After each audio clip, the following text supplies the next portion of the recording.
Bluff City Media presents The Anthony Sain Show with your host, Anthony Sain. Now, let's get to the show.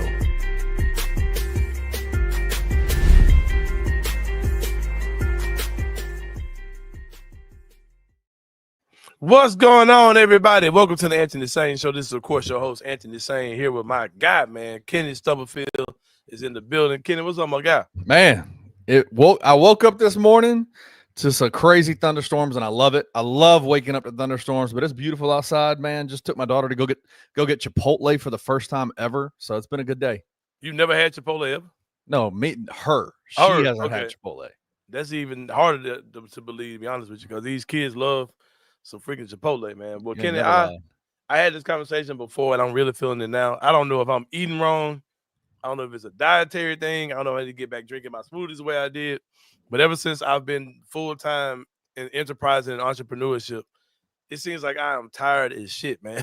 Like you would think that an 8-hour job consuming a nice chunk of your day would leave you less tired when you're not doing that. But I think it's what it is. I'm doing the same things, but I'm doing more of it. Like the stuff I was doing on the side, I'm doing pretty much the exact same stuff, but I'm just doing more of it. But, man, I am worn out all of the time, bro. But I am good. I'm here. I got my water. I got my H2O beside me, man. Yeah, it's about to be a good show today. We are here on a Thursday, live at 2 p.m. Shout out to the people who rocked with us yesterday. We moved the show up to 9:30. Make sure you're jumping in the comments wherever you are, whether you're watching on Facebook, Twitter, YouTube. We made a decision to stop sending you guys over to the YouTube page. Watch us where you are, man. That's something we're going to rock with for a minute. If you're representing Facebook, hop in the comments. Let us know you're part of the Facebook gang, Twitter gang. Say what's up. Right. My YouTube people are already chiming in. It's going to be a good show today, man. A lot of things going on. The NBA draft is approaching us. The NBA finals are resuming tonight. Game 6 out in Indiana. Tyrese Halliburton, I think it said that he will play tonight. I think that's been officially announced. If not, it's probably 100% safe to assume that he will be. The Michael Cole had to come out and swing the big stick on these folks last night. And we'll talk about not just that, but kind of that whole concept of the aggregators / newsbreakers / there's different types of people who put out news content. We'll talk about that in on the three-pointer today. Zach Edey out here driving a Kia Sorento at 100 miles per hour. That image, Grok won't even make it. I don't even think Grok would even comprehend. Grok says how? It's right. Like, no, this is crazy. That can't happen. And the poverty-ass Los Angeles Lakers got out of poverty and just one swoop, Kenny Stubblefield. We'll talk about that. But what I definitely want to talk about, Kenny, on this Juneteenth day is Nick Kerr being I'm joking. Egregious. Like, y'all can wait till tomorrow to announce that a guy named Nick Kerr got a job with the Golden State Warriors. But like, of all days, Golden State, you just I mean, this is an assistant coach hire, bro. This is like a guy who was promoted from the G League. Like, it don't even matter. Warriors. It don't even matter. But you had a guy named Nick Kerr. You on Juneteenth. On Juneteenth, bro. Like minutes before the Anthony Sain show. It was. It's like I really do wonder sometimes if like the NBA like board of directors get around and be like, you know what, man, Anthony's show comes on at 2. Let's give him the most juicy content we could possibly. Yeah, let's do something that just really tick him off, man. Let's get some guy named Nick Kerr to be hired on on Juneteenth. But that is not what I want to open the show with, Kenny Stubblefield. I want to open the show with day 3 of the Stephen A. Smith versus You're going back. Memphis commentary. We're going back into it again. Let's go. From a different spin, man. Something that we all have to understand when it comes down to Stephen A. Smith is that he is very good at what he does. Like we hate his opinion sometimes, but he is a master of generating heat and generating attention to himself, man. He's found a way to I was listening to Jeffrey Wright and my guy Kevin Cerrito yesterday. They were talking about how there were all these national stories out about they were anti-Stephen A. Smith. And like they weren't even talking about the Memphis situation. These were all different topic points that they were talking about Stephen A. Smith, right? Right. And he finds ways to say things that will have you tune in the next day to see what else he has to say and all these type of things. So according to those type of things, I mean, when it comes down to those type of things, he's brilliant at it. And this is just the latest addition to those type of things. And I talked about yesterday how this is all part of just an overarching horrible narrative to get Ja out of Memphis and also get the Grizzlies out of Memphis, man. These type of things is something he's been working on for years. And I hate to see people in Memphis, playing to this nonsense. Like he's doing these things to make your city look bad. He's not doing this to help anything, right? Do anything. Right. So he comes on yesterday and he talks about it again. He just kind of like this pseudo apology and basically saying, well, I've got people in Memphis that I go see all the time. And I'm there all the time and I want them to be safe. And I want Number one, no, he's not. Sorry. Right. And I want Ja to come back and I want Ja to be there. And I understand why the city needs him. And I applaud Ja for standing up for his city and all those type of things. He should. And all these type of things by Stephen A. Smith, right? And it was something that he said. I can't remember the specifics of it, but it led me to talk about what I want to talk about today. But before we get too deep into that, Kenny Stubblefield, I have a question. Who is this Mad Dog dude? Like, oh God, Chris Russo from ESPN. Oh my God. Let me preface this by saying this. I don't watch these shows. I don't watch the talking head shows, bro. It's rubbish. And it's been that way for a long time. I'll see clips of stuff like everybody else does, but I don't really know the dynamic of the show. I just know sometimes when I cut on the clips, there's this unhinged white guy, Mad Dog Russo, who I see on there sometimes. I don't see him on there all the time. No, he's not on there all the time. But he's got this crazy little resting face he does. Yeah. That looks like so dumb. Like a Ratatouille rat-looking ass dude, man. And his takes are just ass. And it just makes me wonder, bro, like, how do these dudes get on television, bro? Like, how do these dudes get on? Like, ESPN is the flagship. They are the mecca of sports content creation. Like, they're ESPN, bro. They're the machine. How does that dude get on television? Like, how is he on that, bro? Like you know what I mean? Yeah. It's so ridiculous, bro. But that's just a sidebar question I have for you. Well, he's an old radio dude. He was a sidekick to a guy in New York sports radio for years.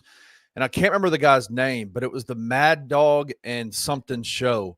And Stephen A. Smith. Mad Dog is somebody in the morning or something like that? Yeah, like Mad Dog and something like that. Yeah, and knowing Stephen A. from New York, he probably grew up listening to Mug, right? So it's like there's a level of familiarity. Dumbass face he have in his face when he's not talking. I'm like, man, get this dude off my television, bro.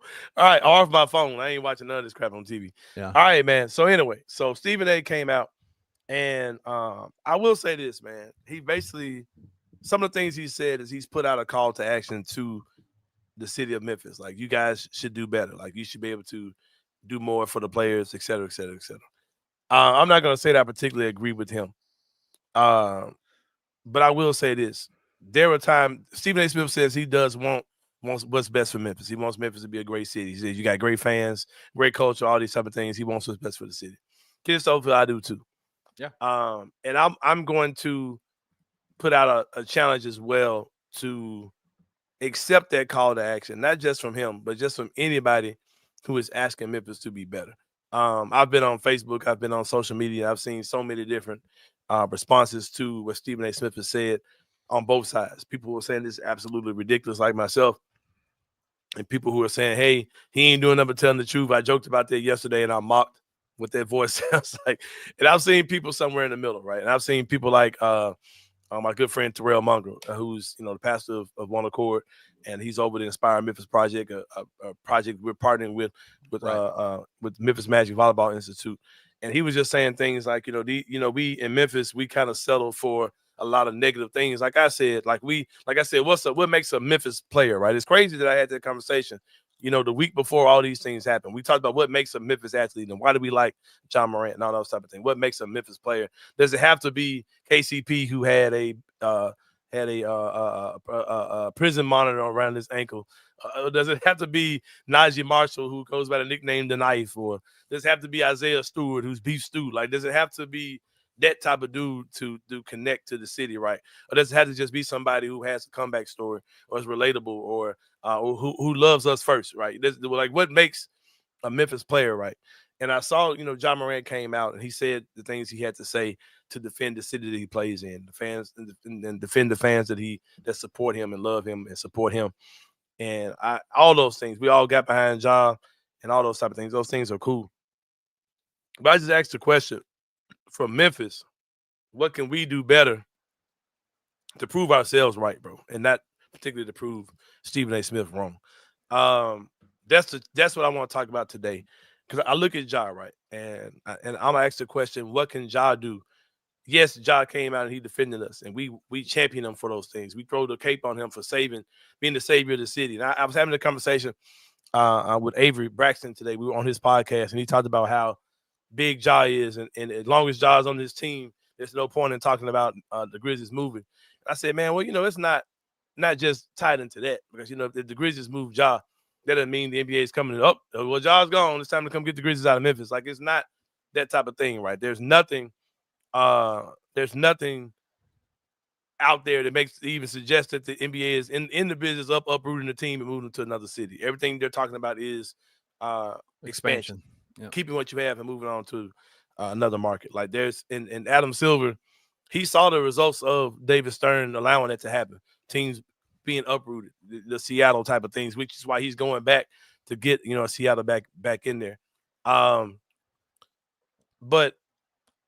I just asked the question, like, what can Ja do to be, because we understand representing for the city, all those type of things, but how can he even be an even better representative for the Memphis Grizzlies than what he already is? And these are things I'm sure if anybody wants to, they'll be able to take something I'm saying today and twist it in a negative way. But I'm going to issue a challenge to not only Ja Morant, but to anyone who considers yourself a representative of the city of Memphis. One of my biggest complaints with Ja, as far as being, because he's there, he is in the place where we've championed him as the representative of Memphis, the king of Memphis. He's the guy. Like, we've got a lot into him, right? One of my challenges for him is to be more engaged in the community and to have more of a fingerprint on the community, right? Because these kids idolize him, but they can't really touch him, bro. I'm not saying he has to be super available where, like, we can get dangerous even sometimes, but Josh should have more of a fingerprint in the community in the way the guys before him did. Now, I'm not going to be super critical of him, because the guys that I'm talking about were 29, 30 years old when they got here. You know what I mean? You're talking about the Zach Randolphs of the world, the Marcus Alls, the Tony Allens, even the Mike Conleys. Mike and Mark didn't start doing those things until they were older, and Zebo and Tony didn't get here until they were 28, 29 years old. So I'm not particularly knocking a 25, 26-year-old that those things aren't second nature to him. But it is something that I wish he would get more into. When he's doing a shoe giveaway, right? If he's signing an autographed shoe, pull kids from the top.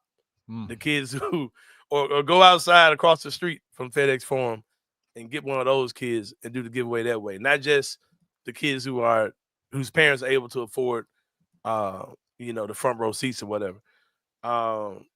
A free basketball camp for the youth would be awesome for Ja, because he's partnering with these organizations. He's not making money off of those things like that. You know what I mean? No. It might be part of his Nike contract or whatever, but he's not making life-changing money off of the $200-300 per kid at these camps, right? But if Ja would do those type of things, he would be a better representative of Memphis and be even more beloved by the city of Memphis, right?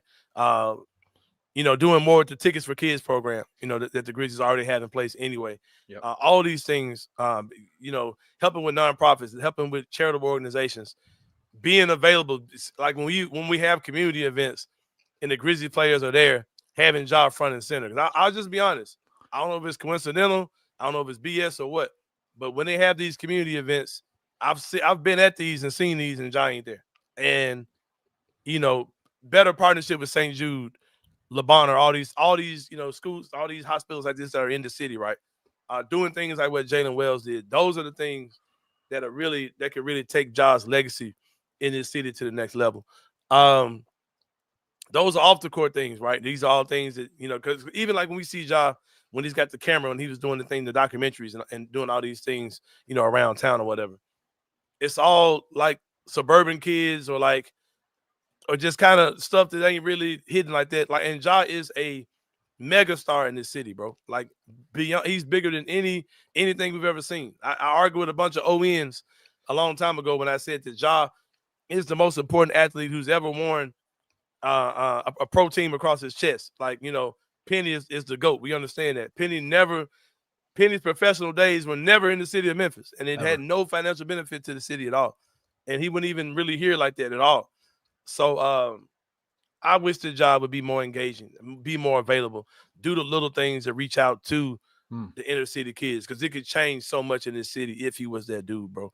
I remember seeing Zach Randolph. You remember seeing this in the MAM gym, free basketball camp, not a one-day camp. This was a week-long camp, Kenny. And Zebo was there, came 2 or 3 days, I believe, during that camp. The final day of the camp, free haircuts for all the kids in the community, not just kids that was in the camp. Anybody who showed up in the community could get a free haircut. Backpacks, you know, back to school stuff. These were all things that Zebo did. And these are things he was doing all the time. You know what I mean? I just wish Ja would get into that bag a little bit more, man. Showing up for like anti-violence things or anything, bro. You know what I mean? Like anything like this. Like, you know, that could just make him more part of the community, because we know he loves Memphis, man, and Memphis loves him. So we just I wish personally that he would take that next step to get into that type of bag, to really be a champion, you know, for the city of Memphis. And on the court, man, take care of your body at all costs, bro. Do what you got to do this summer to take the game to the next level. Because like I said, you see the Grizzlies, what they did this summer. They went away from the big 3 model. They're in the 1 and a 1.5 model, like every team is doing. Like, you know, this without a doubt can't miss star, and this 1.5 star who's, you know, an all-star level guy, you know, maybe all NBA level guy. Potentially, yeah. Yeah, you know, defensive player. You got, you know, that's Jaren. That's who he is. And just trying to surround him with high-level role players. But with that being said, bro, you got to be that superstar. You got to be out there 65, 75 games in the season. You got to do what Shai's doing. If you're gonna do the OKC model, you got to be like Shai. If you're gonna do the Pacers model, you got to be available like your boy Halliburton. You know what I mean? So yeah, that's the challenge I have for him on and off the court, man. With that being said, shout out to Desmond Bain, man, for the video he did. Old Man in the 3. He was talking about the whole process. I think it's Young Man in the 3, right? Young Man in the 3. My bad. Basically letting people know I got ONs on my mind, man, in Memphis. But basically coming out and saying that, you know, he was kind of, the Grizzlies kept him in the loop. That, you know, there was a possibility he may be moving on. Shout out to me. Shout out to my guy Dawson for saying these type of things, that this was not a surprise. That this was all something that he knew was coming, and finalizing it on Father's Day, shooting him a text, having a FaceTime conversation with him man to man. Yeah, shout out to that. From Zach Climate. Yeah. Zach Climate letting him know, hey, we're about to do this. You're going here. And it was a place that he was cool with. And also just heaping praise on the city of Memphis, man. Yeah. That's something I definitely want to give a shout out to Desmond Bain about. Just continue my level of respect for him, the way that he is going out. As a Memphis Grizzlies fan. And I'll just say this, man, as Memphians, as we wrap up this segment, I am, like I said, I put out a call to, there was a call to action put out by Stephen A. Smith, whether we want to accept it or not. There are 2 things that are true. The whole narrative he's saying is B-crap. It's bull crap, B-crap. It's bull crap, right? But there is an element of truth. Memphis does have a crime problem. And yes, we are, we're one of many areas to have, you know, a crime problem, whatever. But with the pride that I know the city has, we have to do our part to not say those kids or their kids. They're our city's kids, man. We have to do our part to rectify the problem, and we have to start taking pride in Memphis, not just when we're getting called out. You know what I mean? We don't have to. It doesn't have to be combative. It doesn't have to be, man. Somebody coming at us and now we got to stand up for Memphis. We should be able to stand up for Memphis all the time and represent for Memphis all the time, man. So that's my thing. I'm challenging everybody to, man, let's represent this joint, man, like for real, all the time. We don't have to get called out to do it. As far as my guy Paul Young, you know, he's been in office, I think, a year, something like that, 6 months. About a year. I don't know how long. Yeah, about a year. He's got a lot on him, man, and he's doing some things that are unconventional, the way he wants to go about doing certain things. And it's like, it's crazy because like everything the man says, if you look at the comments on Facebook, people are laughing, all that type of thing. Like he wants to do things in a different way, bro. He wants things to be positive. He talks about mental health, and a lot of things that he does are about reaching out to the younger generation, but reaching out to these kids, keeping them busy. Yeah. My daughter's girlfriend, she's part of the summer job program. And I ain't really heard nothing about no summer job program in forever. But you see this stuff everywhere, the employee stuff, like it's everywhere. Yeah. I don't know if that's recent or that's new, But I'm down for a lot of things he's doing, man. And just trying to get this city back the way it should be, man. But we're about to take a break, man. When we come back, it's gonna be the 3-pointer here on the Anthony Sain Show. We'll see you guys in a minute.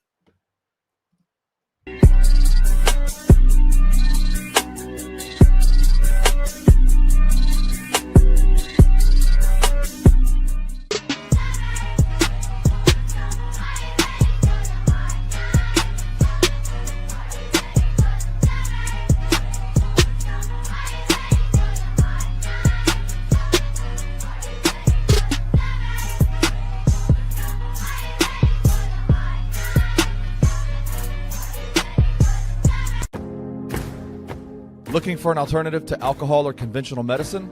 Check out Ounce of Hope, a Memphis-based dispensary with 2 local stores in the Sanderland Center and on South Cooper Street. You can get all the products you need in a location convenient to you. Each store offers an intentional shopping experience with dedicated bud tenders to answer all of your questions, from product selection and mushroom blends to our personal favorite, the Delta 9 seltzers. You gotta try the Peach Buzz. Try Ounce of Hope at either one of their 2 Memphis stores or at www.ounceofhope.com for convenient products shipped right to your door. Use the promo code Bluff City for 15% off any order, excluding sale items. Cannot be used in conjunction with other promotions or discounts. One use per customer.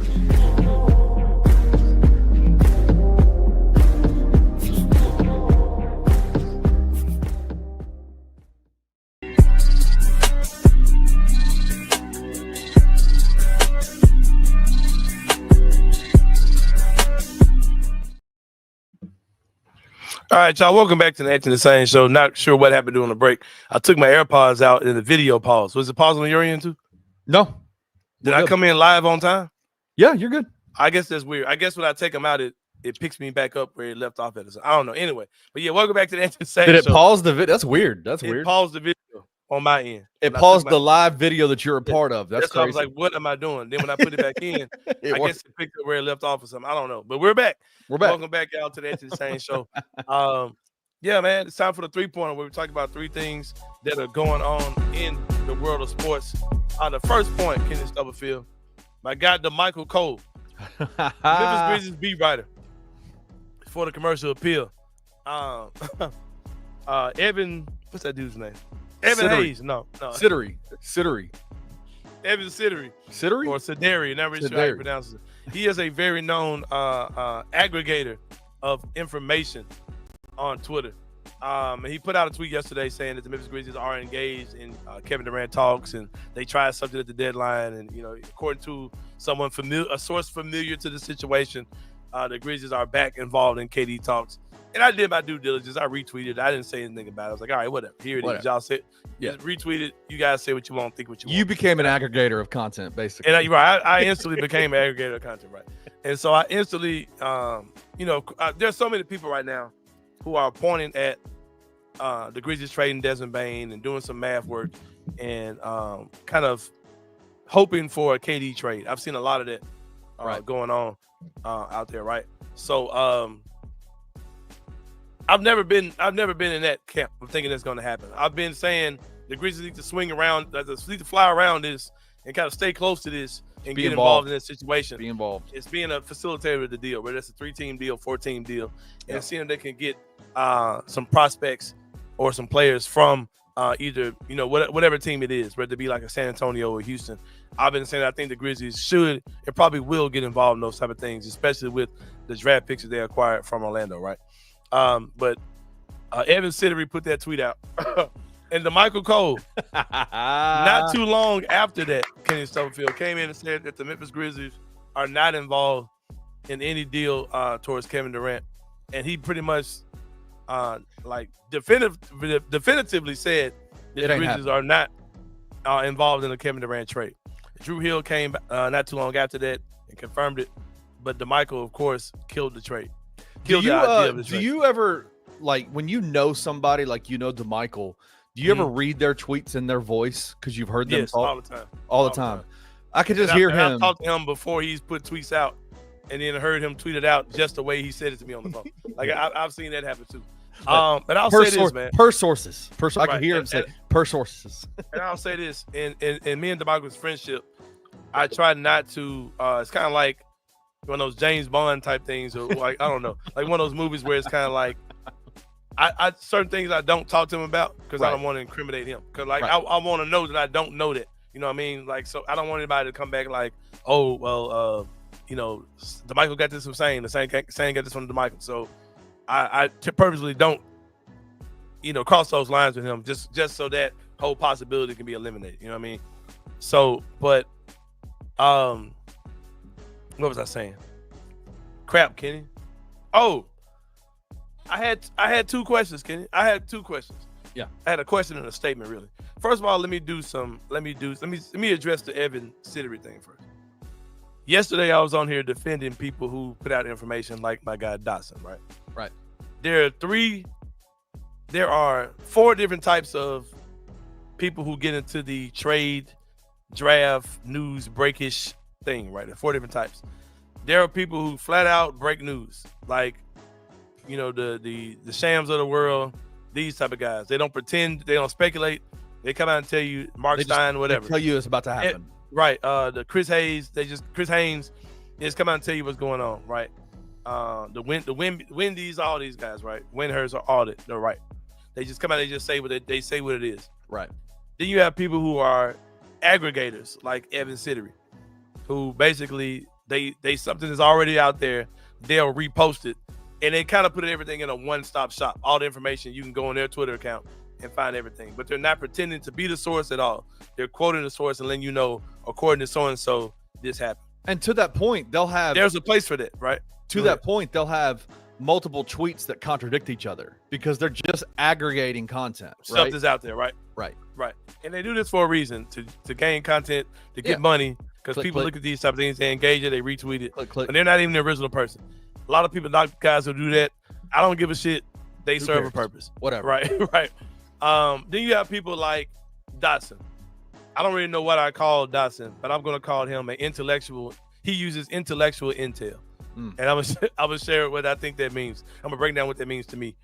Those are people who they have information, but they don't have the whole story. But they may hear like, well, the Grizzlies and Portland are talking, or the Knicks and the Jazz are talking, right? And it's kind of based around player X. So they can take that information and just they're putting pieces together, and they can say, well, because of that, I'm going to comprise intelligent trade ideas that make sense based on this true information that I have, right? That I've heard that these two teams are talking, and I'm hearing that it may be about this particular player, or they're looking for a young this, or looking for a vet, looking for shooting. So these are my trade ideas that I'm comprising based on true information that was given to me firsthand from a source. That's people like Dotson. That's what Dotson does a lot. And he might get actual intel where he gets the full, like, what's out there, right, with the trade, like everything that's going on. Then you have people who kind of do put stuff out there for entertainment purposes only, Kenny Summerfield. And those are people who like I can't really think of an example, but they write an article and it's just strictly speculation, no intel, but it's just kind of fun. Oh, that'd be cool if the Grizzlies traded John Conchar for I don't know. Mikal Bridges. Mikal Bridges, yeah, why not? Like, why, should make it happen. You see these type of things, those things are strictly for content, strictly for engagement, strictly for fun, entertainment purposes only. All 4 of those people serve a purpose. But when you start bleeding into other lanes, bro, that's when I'm gonna call your ass out. Like, that's when you need to be addressed. Like, and what Siddery did yesterday, like, bro, if you're gonna aggregate.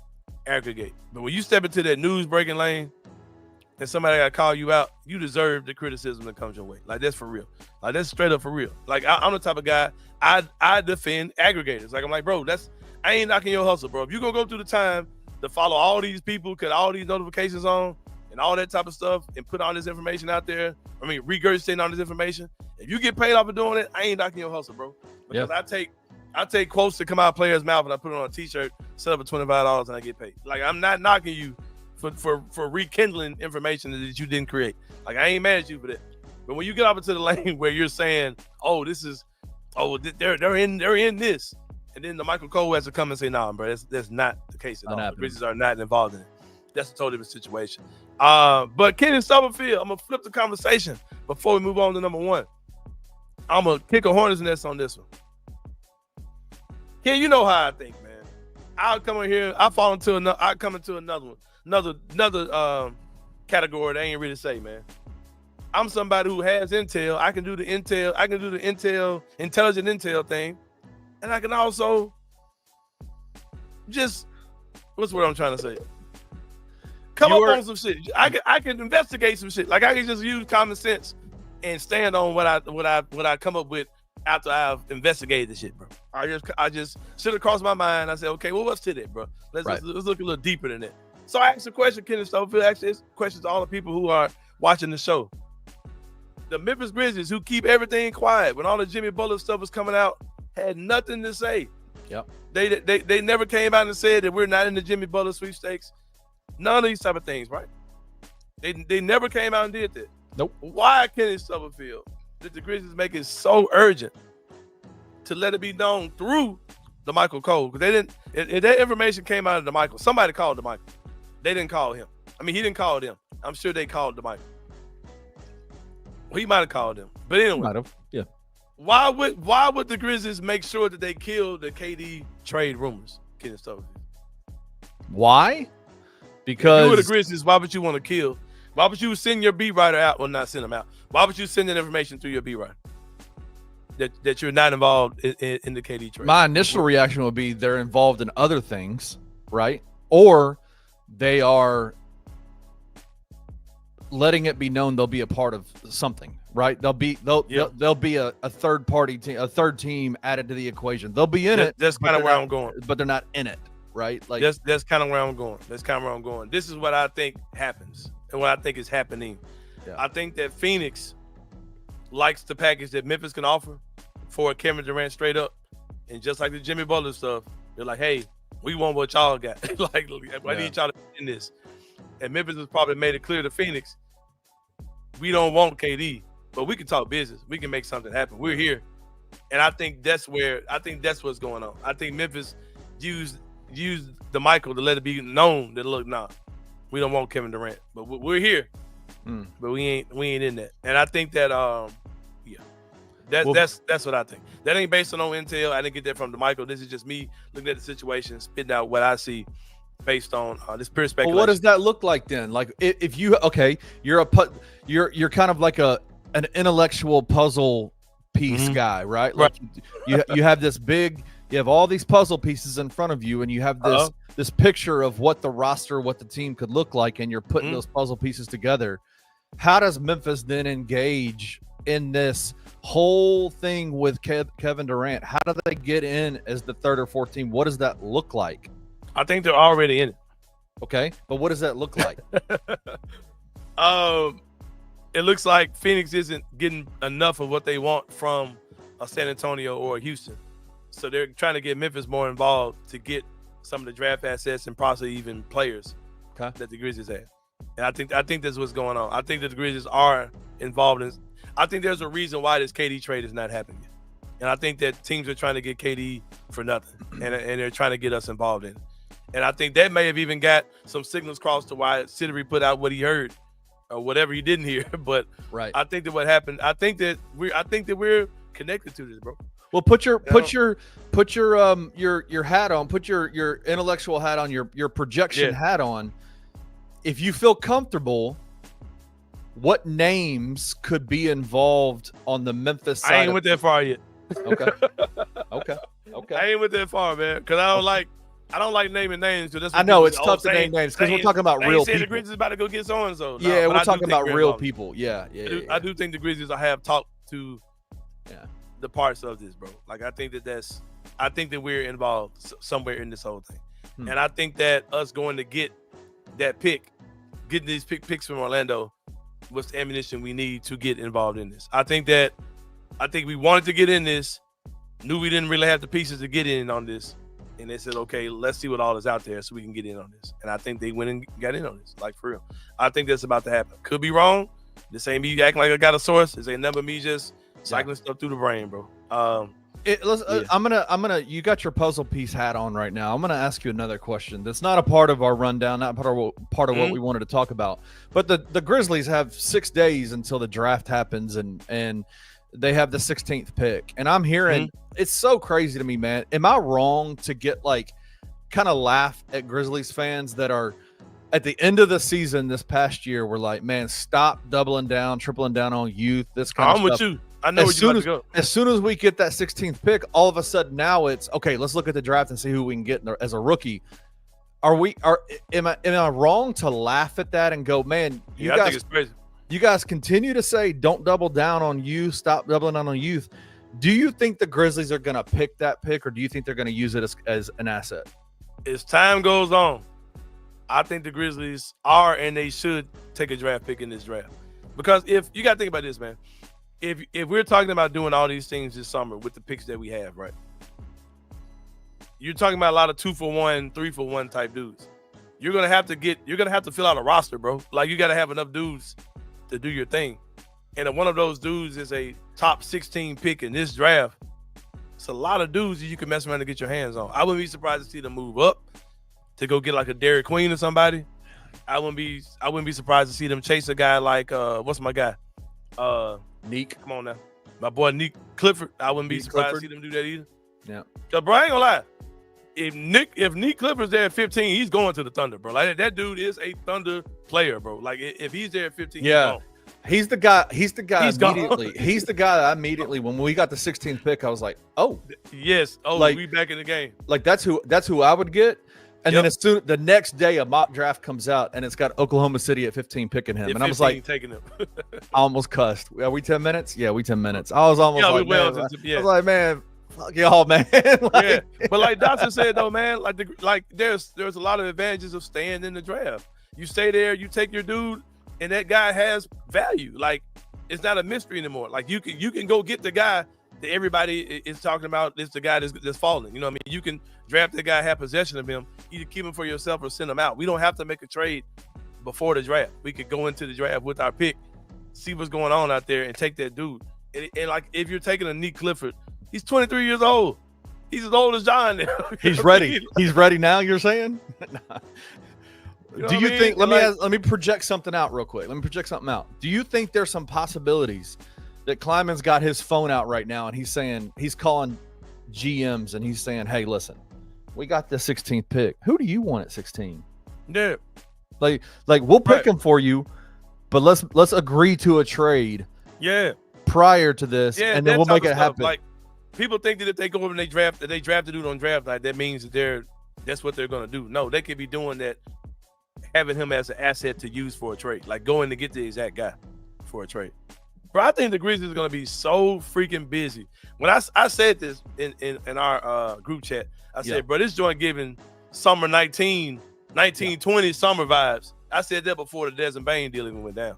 When he was just like making deal after deal after deal and moving this guy and then moving that guy for this guy, and like he was just doing a lot of stuff.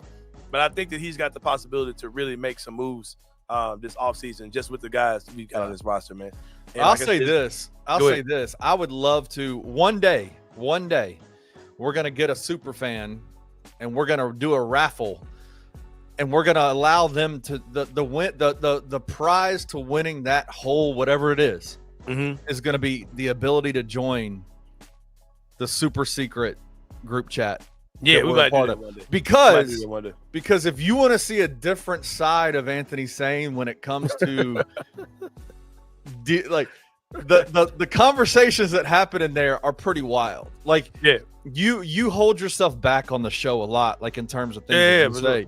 But there's some stuff in the like Desmond Bain stuff. Like, there's stuff like draft pick stuff. There's stuff like free agency stuff that it's like, okay, these things are legit and real and happening. And so, we might need to do, Kenny, we might need to make an ultra elite tier in the Discord, like because it's $9.99 to be a part of the Discord. We might have to make another $5.99. Yeah, we might have to go 10. Might have to go 10 to take it beyond the veil, man. For sure. But yeah, that's just where I am, man. I think fun. I think something happens. I think it's gonna be a super busy offseason, bro. I think there's so many things they can do. I think that Cole Anthony, if I'm them, I'm going Cole Anthony for Najee Marshall. It's a layup, not even involving picks. That's another thing too, bro, that we are not thinking about. We got 5 picks from Orlando, right? we could very well trade all them other picks and keep the one for this year and get a really good player that's ready to play, bro. And if he's not ready to play, he's a cheap contract for a guy that's probably going to be a very good player. This ain't last year's draft, bro. This draft is going to be deep as hell. And like there are a lot of guys you can pick up in this draft. I would not be mad at them if they got in the if they ended up taking a guy and keeping a guy and throwing a jersey on him and he's part of the team next year. I don't know. You got all of those picks, bro, and you got your own. Like you don't have to particularly trade that particular pick. If there's a guy that you think, because I'm telling you, bro, Nick Clifford is going to be a player in the NBA. He's old. He can do it. Like if he plays for the Thunder, bro, I'm going to throw my TV if I see them go up and draft that dude because he's so good God, bro. And there's no way. Sam Press is too smart, but that dude's not going past him. I know they're going to take him, man. I know they're going to take him. He's going to be good. Like he comes off like Jalen Williams so much, bro. Give us the Wiggins kid from OKC, and we'll give you Nick Clifford. We'll. Yeah, I mean, yeah, he could. I mean, yeah. I know they don't need that. I'm just messing around. Yeah, but I'm telling you, man, he checks off so many boxes. The Grizzlies have been looking for this versatile, Josh Giddey. I'm trying to think of the names of guys that fit into the description what they've been looking for. The Josh Giddeys, the what's my boy name, man? Orlando Magic. Franz Wagner. Yeah, they've been looking for the guy that like the wing, the playmaker wing, the Denny Obvious. Like they've been looking for those type of dudes to add to this roster for a long time, bro. Like that, he checks off all those boxes, bro. Except he's black. I'm telling you, bro. I'm telling you, that dude is gonna be a play. Like, I would be shocked if he's not high on the Grizzlies' radar at 16.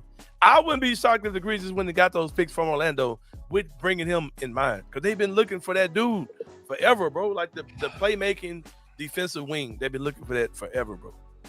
The fact that he's older makes me feel better. He screams Memphis Grizzlies, bro. He's old, but I'm like, man, I'm over. Like, I'm over it, man. I'm over these. Were you over kids, Jalen Wells? Can I be frank with you? I had no clue about Jalen Wells. That's what I'm saying. I'm telling you, bro. I'm leaning towards there's 60% gonna go to that podium, draft a dude, and keep a dude, bro. Jesus Christ. Sorry, not to bring back the old conversation. Oh yeah, he said Stephen A. Smith just tweeted he's coming to Memphis to meet Paul Young. Why? Because it's good for business, bro. It'll make it's bro. We say we were on about Stephen A. Smith. That dude is a absolute master of what he's doing, bro. Like nobody in the history of none of this has been as cold as he is doing what he's doing. I think he's full of crap. I think he's funny as hell. The stuff he does is so crazy that it's hilarious. Like Stephen A. Smith admits that he really doesn't like LeBron James. Yeah. Who gives a damn? Bro? Who gives a damn? Who cares? Bro? Like the man literally he is a celebrity. He's a journalist, but a celebrity. He has the player walkthrough filmed every single. He walks through the tunnels like the players do, checking his fit, checking all that stuff pregame. It's crazy to me, man. Yeah. Who is this? He says, "Is there any injury update?" Go back to the one above. Is there any injury update on Jalen Wells? If you saw the Jalen Wells interview that he did with us, he said he's on pace. He plans on playing summer league. He's been practicing with the team. Jalen Wells, he's good. He's ready to go. He's good. My guy right here says, my guy Jet Lucas, my guy says, what's the wing's name you just mentioned again? That's Nick Clifford. Nick Clifford went to Colorado State. Busted the Tigers' ass. Busted the Tigers' ass. Yeah. So that's who I'm. My guy Diak who said, "What a joke! What's the joke? Let me know." He's probably talking about Stephen A. Smith. Talking about Stephen A. Smith. Yeah. But yeah, man, he's a master of what he does, bro. Like he's a master of. You talk about aggregators, but he's an agitator, and he's a master of. He knows how to make it profitable. He's the highest paid employee on ESPN's roster, and he's found a way to make it extremely profitable. The stuff he does. So I give him props for that, even though he's a clown. But I think both things can be true. Just like Memphis does have a crime problem, but it's not the reason why we can't get free agents, because we never had free agents here at all. But anyway, number 2, Kenny Stubblefield. In lighter news, my question is, does Zach Edey's race car technique, does that count against Memphis crime since he's a Memphis Grizzly? I think it does. I think we ruined. Damn. Damn. But you remember, like, all the memes came out, like, Zach Edey in 6 months gonna be like, and people, and like, I was going in Grok, people going in Grok, and it was like, Zach Edey with a fade, Zach Edey with dreads, Zach Edey, with sponge curls, and Zach Edey in the 10-piece and eating barbecue, like, oh, what? Look, who would have thought Kenny Stubblefield that after just one season in Memphis, Zach Edey would be a Kia boy? Like, who saw Zach Edey be a Kia boy? Be it on your bingo card. Who saw it, man? Zach Edey, the Kia boy. He's a Kia boy, man. What is going on? Are we sure it was his Kia? Right. That is good, man. The biggest Kia boy ever. Who would have thought Zach Edey was a Kia boy? Man, he probably looks so ridiculous, bro, because he is a huge man, bro. I saw Zach Edey in person at a community event. That dude is a giant. And dude, like, now the Kia Sorento is not. We're not talking about a Kia. I can't think of what that small car is. We ain't talking about that. But regardless, bro, I'm sure he looked absolutely ridiculous. Bro, Zach Edey is crazy, bro. Like, if y'all wonder if he's crazy or not, this is a 7'4" giant that's driving a Flintstone car. Exactly, that's what he looks like. Yeah, but never ocean. Man was looking like he was driving a Little Tykes, the little red and yellow joint. I saw a Grok image of him with his head sticking out the top of a car. The man, did you hear what his excuse was to the cops? So he was trying to pass the car going. Man, Edey tweaking, bro. Hey, I ain't gonna lie, bro. That man's wild. I ain't gonna lie, man. I ain't gonna lie. Speedy Edey. He's a guy I want to see in Memphis for a long time. And this is the type of shit he gonna be getting fired. Hey, man, who would have thought, man? Zach Edey in a year's time would be a Kia boy, though, man. Who would have thought, man? It's a crazy turn of events, man. It is crazy because we were trying to get Dorian Finney-Smith right. I was like, for the love of God, please let us get Dorian Finney-Smith so we can call him Fin, bro. So we can call this man Fin, please. But I didn't get what I wanted, but I got a Kia boy on my team. Number 3, Kenny Stubblefield. In historical sports news, the Los Angeles Lakers sell the Bus family sells Los Angeles Lakers to Mark Walter, owner of the Los Angeles Dodgers, for $10 billion. Shout out to Dr. Evil. Kenny, that's a lot of money, bro. Shit. The most money ever for a sports franchise. Right. It's a lot of money. Mark Walter owns the Dodgers, built that team to be great. A lot of people think that this is the it's crazy because I've been calling the Lakers a mom and pop organization for the longest. And when I saw it being acted out in winning time, in real time, I was like, okay. The Lakers really are a mom and pop organization. If you go back to how they run things, how they started, all these type of things. A shit ton of money behind it. And now that they sold the organization, those things are coming out. Like, basically saying they were kind of a check-to-check organization. Like, the money they made was strictly the money they made. Like, there was no other source of income. Now, they make a ton of money, but like the Bus family's income was the Lakers. It was a family business.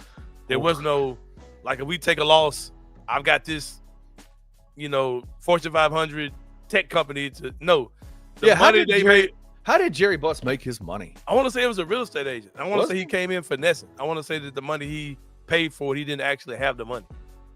Stop it. I think this. I might be wrong, bro. But I want to say that he kind of came in on some finesse type shit, and he was kind of living check to check with the Lakers, whatever. But shout out to them. There are some people that say it's a big deal. Some people are saying it's not, and that people are just ready to glaze the Lakers again. They Edwards said that they're going to be in the tax every year. They are anyway. Like they already are. Yeah. Like they're not, regardless of how much your owner bought the team for. The NBA rules are the NBA rules. You can't spend any more than what you were able to spend now. But yeah, shout out to them, man. Hey, where do you think Jerry Buss is from? Where do you think he was born? He's not American. No, he is. He is. Where's he from? I will give you. You've seen him in winning time. You've seen him. I thought he was from another country. They got an NBA franchise. He's from a city that's got an NBA franchise? Mm-hmm. Minnesota. Close. Well, not close, but I don't know. Salt Lake City, baby. Oh, okay, yeah. Oh, he's a finesse. He's finesse. But I mean, that organization has been ran like a small business, like, forever. So yeah. But shout out to the Lakers, man. $10 billion is a lot of money. Kenny, real fast. Yeah. Real estate business. That's what he was. If you counted $1 a second, if you went 1, 2 like that and counted up to 10 billion, right? If you counted up to 10 billion, how long would it take? I have no clue. And when I Googled this, I was like, this can't be right. And I really wish somebody would tell me where I put the comma in the wrong place or something. But I wish somebody would tell me. I mean, I wouldn't live enough years, right? Like, would it take? It would take you 316 years to count to 10 billion. If you counted 1 per second. If you counted 1 unit per second, it would take 316 years to count to 10 billion. Sounds about right. If you were going 1, 2, Mississippi, 3, it would take you 316 years, bro. I hope somebody can tell me I'm wrong or where my math is wrong. But I came up with 316, and Google told me the same thing. Bro, that's how much money that is, bro. $10 billion. 316 years. That's a Dr. Evil shit, bro. If you'd holler out 10 billion, you sold a team for $10 billion. I saw that the guy that's buying it, his net worth is only like 12 billion. I'm like, how is he buying? I know he's not buying it all by himself, but I don't think he's paying that mug cash. He ain't paying. He ain't just handing a briefcase over. I'll just give y'all. I'm gonna pay y'all the cash. Get y'all change y'all mind. Bro, imagine. I want to say that Jerry Buss bought the Lakers for like $57 million, and they flipped it for $10 billion. Bro. Crazy shit, man. We about to take a break, Kenny. When we come back, we're gonna wrap this thing up inside the Same Brain, Anthony Sain Show. We'll see you guys in a minute.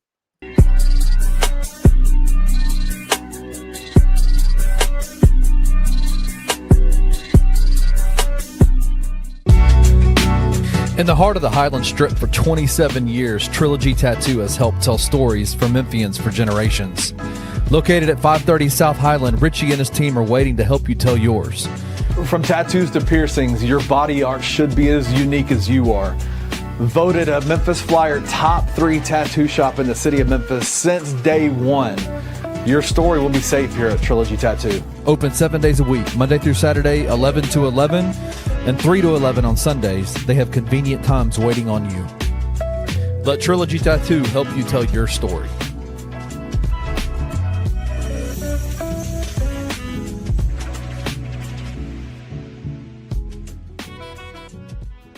Biggest needs going into draft night are what?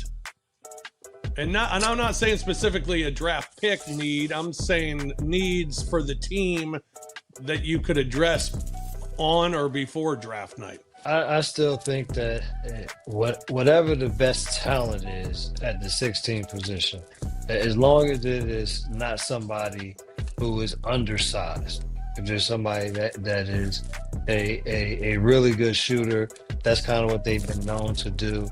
But they also have another skill set. But shooting is one of the high parts, and that would be huge, especially if you're talking about playing alongside Ja, playing alongside Jaren, and what they do in terms of drawing double teams. So that would be the things that would be the high on my list. Tune in to the Night Court Podcast with your hosts, Rob Fisher and Brevin Knight, on the Bluff City Media YouTube channel.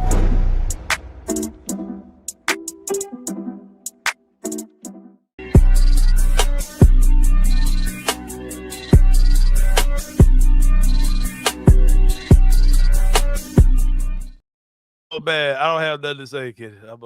You ain't got nothing to say? I ain't got nothing to say, bro. I ain't got nothing to say. I'll just say this, man. I'll just say this. Can I say something? No, don't do it, man. Don't do it. Night Court After Dark is crazy. I already know it. I already know it. You gotta invite me to the set, man. For real. I'll invite you to the set next time. Man, please. Shout out to Trilogy Tattoos, man. We were talking about the Los Angeles Lakers running this shit like a damn mom and pop ass organization, NBA team. It's crazy how you're the most successful NBA team in history, right? The most known brand in the league, and you literally run that joint like a Family Dollar. You know what I mean? Like a, I don't know, like a whatever you want to call it. But an organization that is not ran that way, Kenny Stubblefield, is Trilogy Tattoos. 27 years in the business.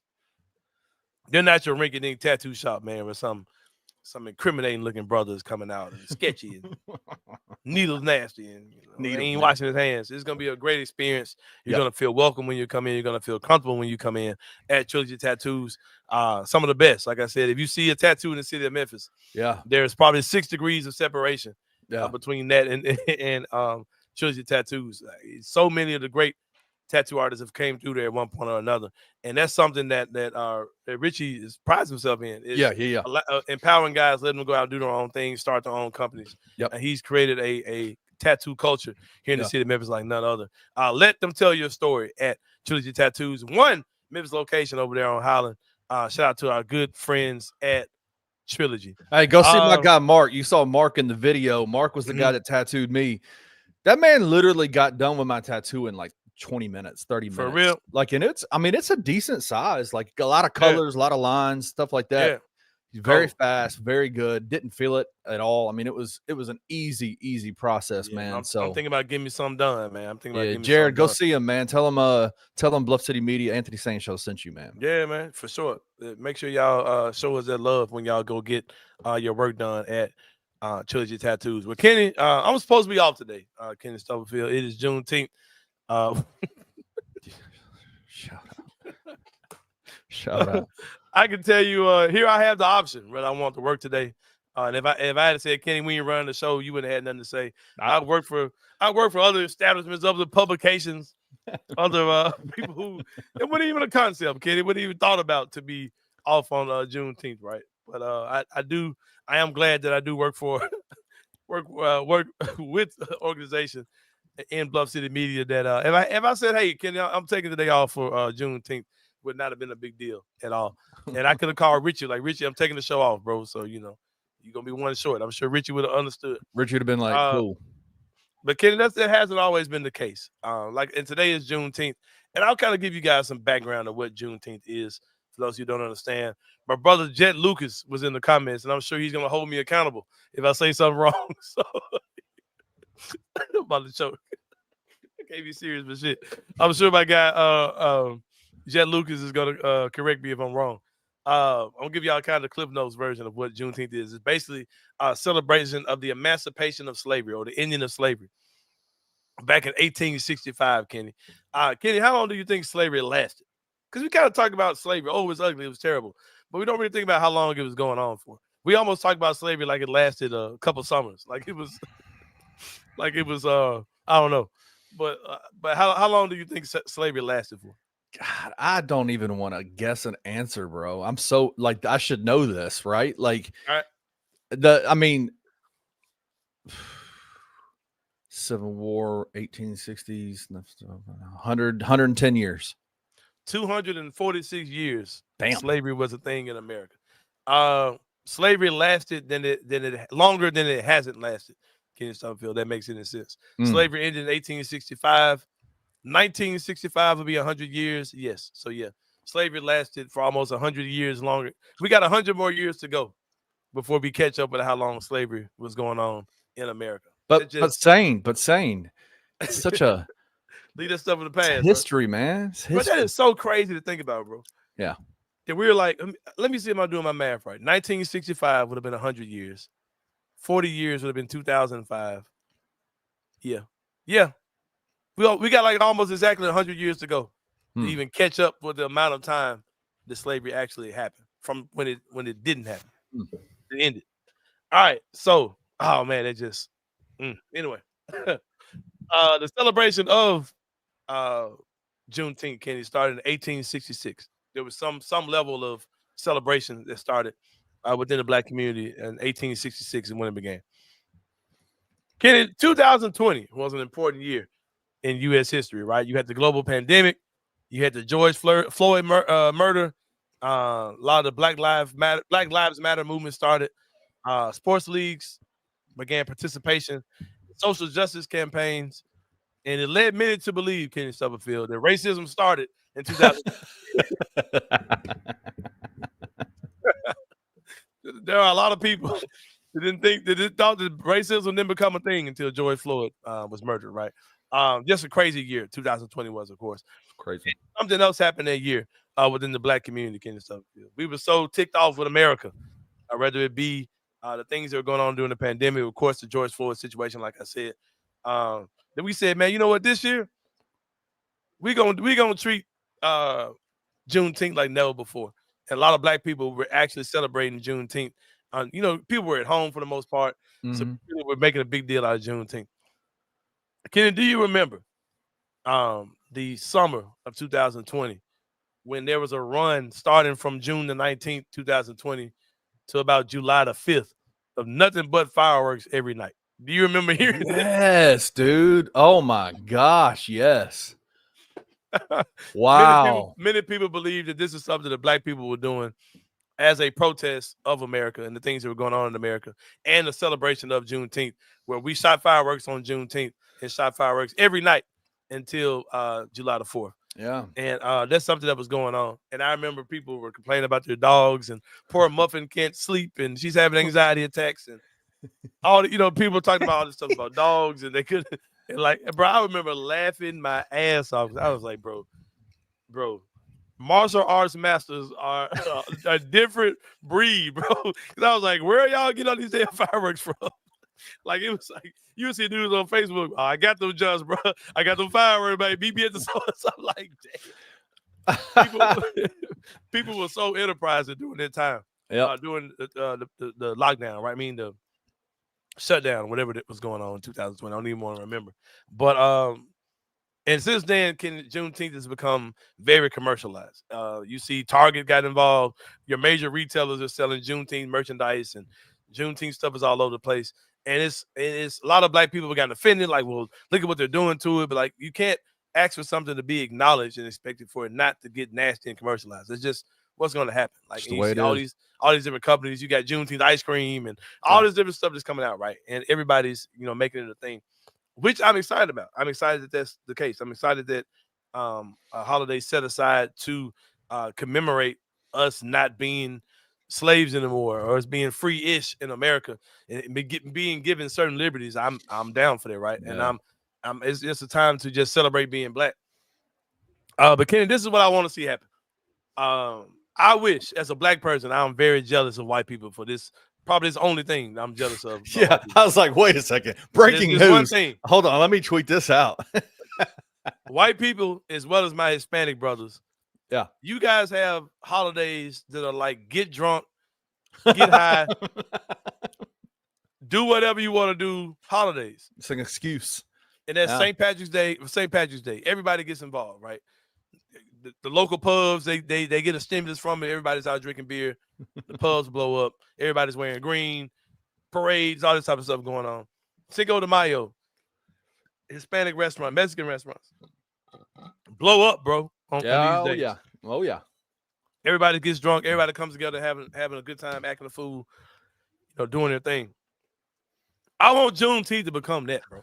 I want all jokes aside, I want Juneteenth to be a day where there's a stimulus that happens to black businesses, where we shop black businesses, black restaurants blow up, and we get out and we do these things in unity, like we go out and we do all this other stuff. I be saying, I see black people talk about my name is Enrique today, and wearing all this old bull crap. Like, I wish that we would get out and support black businesses, black restaurants. I wish I could go to a black-owned restaurant and it's packed out the doors with us going to support.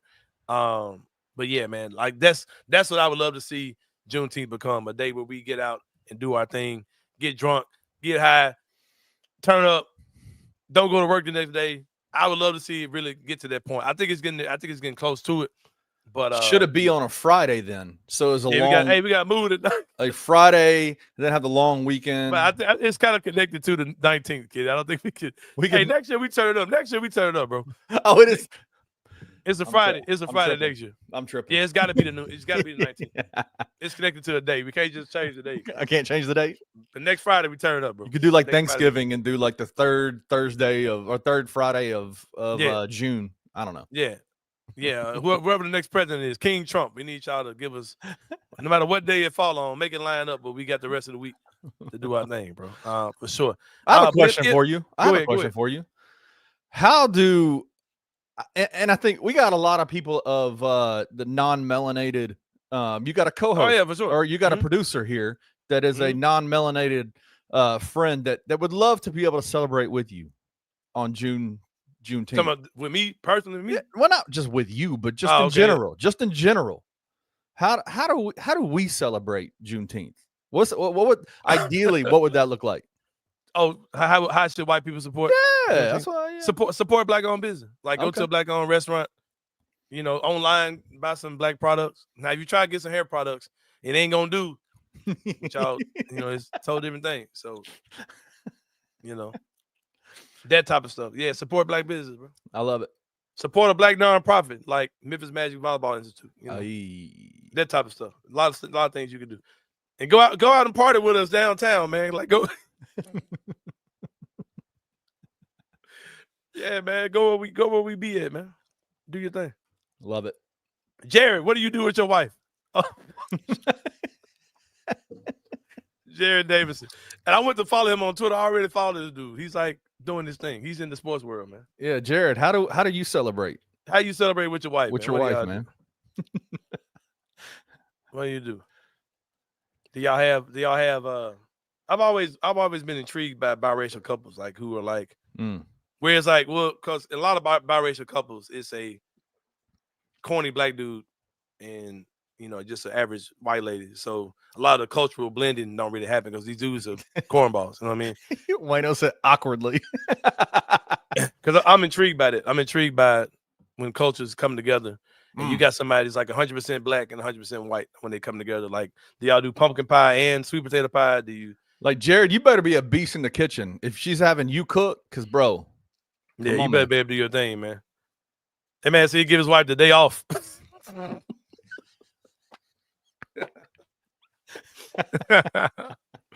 Oh man, we about to get up out of here, man. Enjoy your Juneteenth. If you're looking for something to do in Memphis, of course you guys know I host music bingo throughout the city of Memphis. Come out to Jared said, not what I meant. He said, I hate these comments, bro. I just can't stay focused, bro. I hate the comments for sure. I host music bingo throughout the city of Memphis. Come out to Cordova to Waldo's Chicken and Beer. It is not a black-owned restaurant. It's not a white-owned restaurant either. So come check them out, man. We're having Juneteenth music bingo. The cookout is the theme for the night, and you are invited to the cookout. I don't do that invited to the cookout shit, but for this situation, I will invite y'all out to come out and have a good time at Waldo's Chicken and Beer for music bingo. Come check it out, man. The cookout is what we're doing, and everyone's invited. But for Kenny Stubblefield, this is Anthony Sain. We'll see y'all Friday, man. And, Tyrese Halliburton, make sure you wear that black suit to that funeral for Game 6 tonight, like you wore it in the Knicks series. And we'll see y'all tomorrow, man. We out. Thank you for listening to the Anthony Sain Show. If you enjoyed this episode, leave a rating and a review wherever you download your podcasts. Also, like and subscribe to Bluff City Media's YouTube page. For comprehensive coverage of Memphis sports, head over to www.bluffcitymedia.co and find out how you can become an insider. We will see you back here next week.